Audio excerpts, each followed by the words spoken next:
Chapter 1. The patient sat uncomfortably in their seat, shifting in the plastic chair in the psychologist's waiting room. A grimace etched on the man's face as his demons clawed at his heart, seeking any reason to leave. He clasped his calloused hands, squeezing them tight, grounding his feet into the ground, holding his ground as the spiritual war raged inside his soul. The faces of every man he killed flashed before his face, every woman, every child before his eyes opened. The patient gasped for air, trying to catch his breath, drowning in his memories. Sir, excuse me, sir, I've been calling your name. The doctor will see you now. The secretary left her booth, shaking his shoulders as if bringing him from another world altogether. He looked around him in shock, patting himself to make sure all of him was still there, not across the world, somewhere else. He had spent the afternoon rehearsing what he should say, all week practicing to be himself, and he arrived anxious, forgetting everything, and stumbling over his thoughts. The secretary slowly crept away into her booth, taking a deep sigh of relief once the door was closed. She was spinning around in her chair to focus on the online casino she had been using to fund her daughter's college fund. Well, when it was a good day. Otherwise, she was focused on her job. "Let's go, baby. Another 100. Mama needed that," she exclaimed with joy. He stood wishing he remembered the days when $100 made him smile. When $100 made you feel like the richest man around until you realized how many zeros can get behind a 1. His life with so many women, 2 children on the way, and both mothers were demanded he marry them.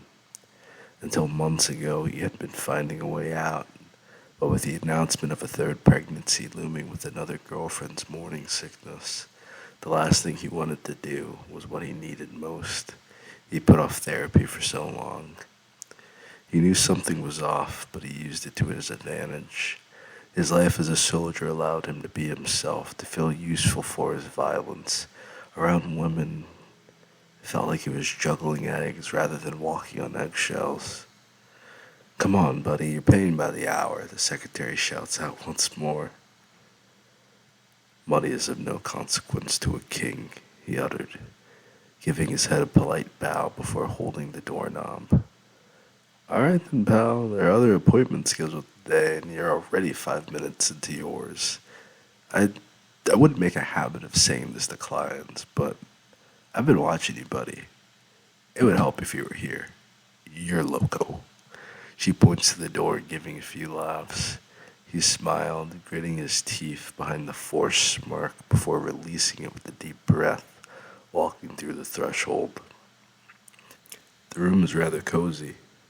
Unlike the expected sanitized room with white walls and Tesla-inspired equipment, instead were wooden walls as if sitting in your grandpa's den, 2 recliner chairs facing one another, picture frames of fishing trips and vacations with the family, the myriad of degrees as a person collects stamps. Behind those chairs was a desk where the psychologist sat with his back to the door as if utterly unaware anyone were in the room, watching him, holding their breath, their spit, and their steps paused, frozen, still capturing the moment of the other's complete unawareness. The psychologist turns in his chair and the 2 men make eye contact. The psychologist takes a breath of air, adjusting his glasses before inhaling a heavy, burdensome breath of air, analyzing the person before him. The man stood motionless as if his stillness would make him disappear. He coyly looks away, slowly moving into his seat. "Were you going to kill me?" the psychologist asks. The man gave a brief shake of his head. "Have you killed people?" the psychologist follows up. He nods. "Well, at least I know you're not a liar." Do you like the paintings? The psychologist stands, walking to the two chairs in the middle of the room and offering him a seat. It's nice art. He nods. You weren't focused on the paintings. It was, I was looking at the family photos. You have a beautiful family. I never had that growing up. My ward tried his best, but it didn't last long. Thank you, sir. It was the best decision I ever made. I wish I felt that way. The man sighed. How do you feel? The psychologist asked. Stressed. I guess more scared. Confessing, feeling like dropping his heart on the table to be observed. A man like you scared? What could make you quick in your boots? You look like you used to play rugby or wrestle. The psychologist jokes, taking his seat, leaving his guest standing. I was a child soldier for the regulated regime. I've served under the man who killed my family since I was 7. Do you want me to keep going? Well, we can go into introductions, but it doesn't tell me why you're scared, the psychologist presses. I'm expecting children, and I don't think I'll be a good father. Oh, and are the child soldier people trying to take your kids? The psychologist tries to piece the two things together. No, I never had a childhood. I was a murderer my entire life. I have no idea how I'm supposed to have children. The man gasped for air. Well, do you talk to their mother about how you feel?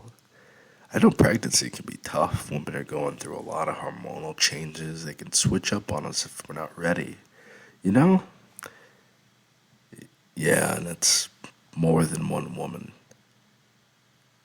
2 women? The psychologist asked. Several women, but only 2 are pregnant. Another expected to be pregnant, but we're not sure. It was fun when we spoke about family.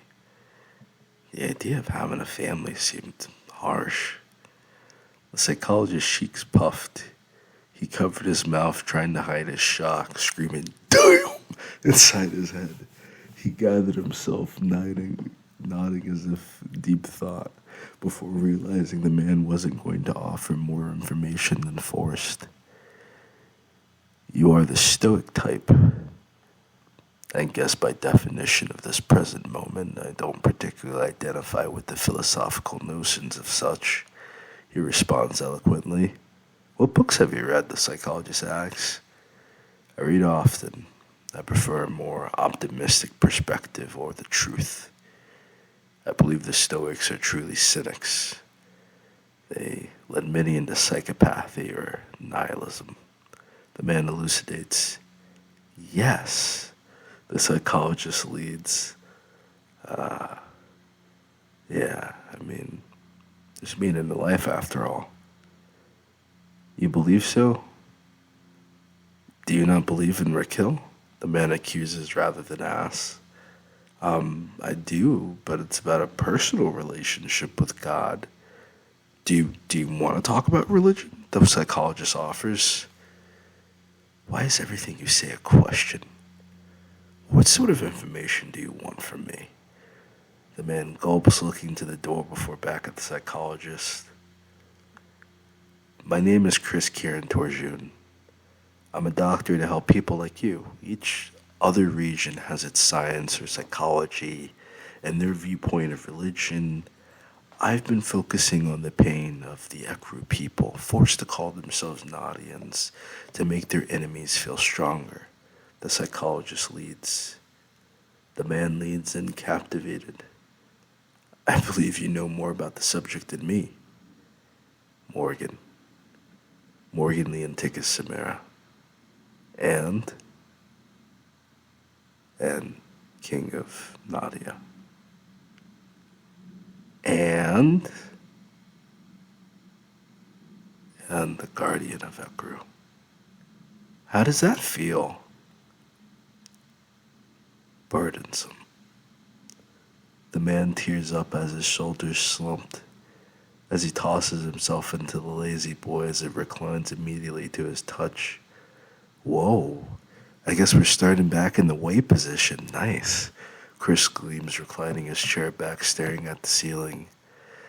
Sometimes I love just leaning back and staring up and just shooting the shit. I can't get to say I do that too often. Everyone seems to want to speak and no one wants to listen, Morgan suggests. Are you sure that perhaps you don't want to speak? I want to get back to something real quick. What do you mean being a king and guardian is burdensome? That sounds awesome. You have superpowers, you fight monsters, and you protect people. That has to be pretty cool, right?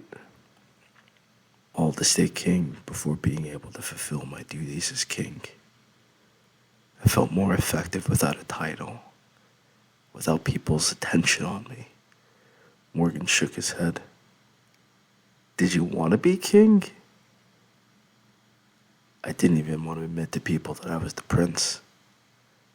I was told if people found out I was alive, then there would be a war. Well, did you even know? I didn't want to know. Morgan wipes his eyes. I didn't want any of this. The woman, the kids, the money, the deaths. One day I was a kid, and then I was a weapon. I don't think I ever truly became a man. And now they call me a king. I mean, being a man is age. You've matured to characterize yourself by one nation's or one culture's perspective of being a man, quote unquote, without considering the whole scope is a bit limiting, you know. For instance, I'm a much better cook than my wife. She has a few dishes, but I knew I would be ended up doing the cooking or I'ma starve. Instead of getting in my pants about it, I considered how great she is doing the laundry and cleaning, which I don't even remember to do at times. My point is that it doesn't serve you to wrap your head up in only one perspective or only one way of viewing things when many other perspectives could provide you a better view of yourself. Morgan nods. Chris takes in a short breath, wishing he didn't have to lead the conversation, but shrugged it off. Instead of only viewing yourself as a child soldier, you are a warrior. Instead of being a baby daddy, you could be a father or a husband, a good husband.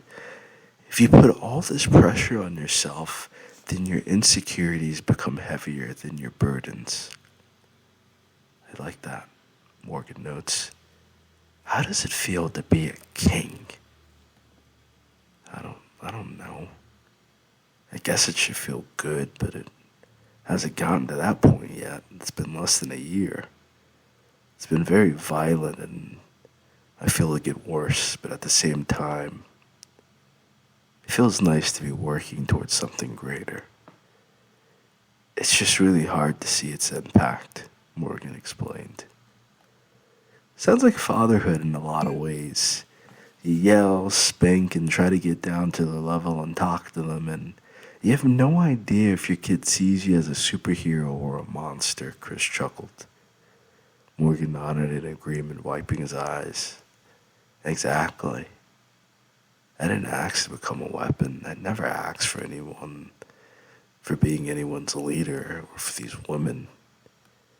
Do you feel as if you have any self-control or self-esteem? Chris cuts through Morgan's words, the older man staring him directly in the eyes. Morgan shook his head. I have an 11-year-old, a 7-year-old, and a 3-year-old who thinks she's indestructible. I hope in a decade my eldest still wants to visit home, and my middle child will be in a great university or trade school. But I have no idea what will happen. I have no control over my children because they're people, you know? Kinda don't have kids yet, but I can imagine. I have no control over my enemies or even my supporters. I don't even truly know who these people even are face to face. All you can control is yourself, Morgan. Chris pats his shoulder. Morgan nods, hearing the sound of the timer. Ah, get here on time next week, Chris japes. Have to wait a week? Morgan rubbed his neck. Do you feel your situation is so dire you need more than one visit a week? You seem well adjusted. Your relationship with yourself seems like your real issue. How about some homework? Chris offers as he would one of his students. Morgan shrugged, lifting his arms as if he were open to the idea. Take a trip by yourself. Go alone and simply enjoy your own company. Go to the lake or for a hike and sit with yourself for at least 5 hours. Any time more than 5 hours alone would be good for you. Take some time away from home and work, Chris smiles. Can you prescribe that? I need proof that you said that and that I was here, Morgan confirms. Chris chuckles. Do you love the mother of your kids? Morgan sighed, tucking his hands in his pockets with his thumbs poking out. Morgan rolls his eyes. I don't even know these chicks, man. I guess it's been a while now, but they talk about love as if they know me. It's as if they all see someone different. The sex is great, and individually we get along, but the jealousy is so toxic. I'm emotionally exhausted, and none of them understand me. I feel like a stranger in my own home. That's hell on earth. But hey, that's why I stuck to one woman, Chris breaks out laughing. I was engaged to be married until I started having sex with my maid. I guess I always dated a lot of girls. I have a few waiting for the day. I want one woman, but even then, it would be a few. Do you think you would be happy with only 3 women in your life? The mothers of your children? Do those 3 get along? Chris asks. Yes, actually, but they aren't the danger. It's the other women who want me, Chris rubbed his chin. If you love your children, you will love their mothers. And only their mothers. Leave the other women alone and focus on family. If they truly love you, then they will respect you for taking care of your family. Chris prescribes a 2-day vacation. I extended your time because your situation sounds like a ticking time bomb. Man, you would be happier with one woman. Wow. Mine ended up that way. Rose wants to leave me one day, and I'm pretty sure Carmen would go with her. There's nothing wrong with co-parenting. Sex is too good with them to consider letting them go, Morgan said without hesitation. Sometimes what we love most is what holds us back. When I was a boy, I had a children's once. So I put childish things away and took up responsibility as a man. It feels like you're fighting fully stepping into your manhood by taking up other people's problems. If you didn't have children, I would recommend you take a year for yourself. I'm adding a prescription for you to take 1 year to be only with the mothers of your children. So even after the children are born, you'll still have time to adjust. Chris explains, hiding another piece of paper, holding it grinned. All right. I'll see you next week, Morgan extended his hand. I pray you see yourself first. Chris shakes Morgan's hand, patting his shoulder. I pray you find peace. I pray Raquel eases your pathway and you see the goodness in your heart. I pray you stop focusing on your pain and disadvantages. Focus on the good you're trying to do and how to do better. Thank you, Morgan gasps. See you next week. Hopefully you get in here in time.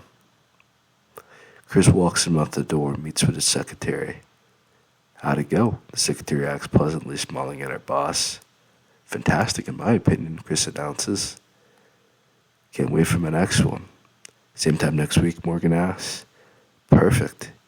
See you next week, King Samara. Here's your appointment card. The secretary holds out the 3rd piece of paper after updating their system. I told you so.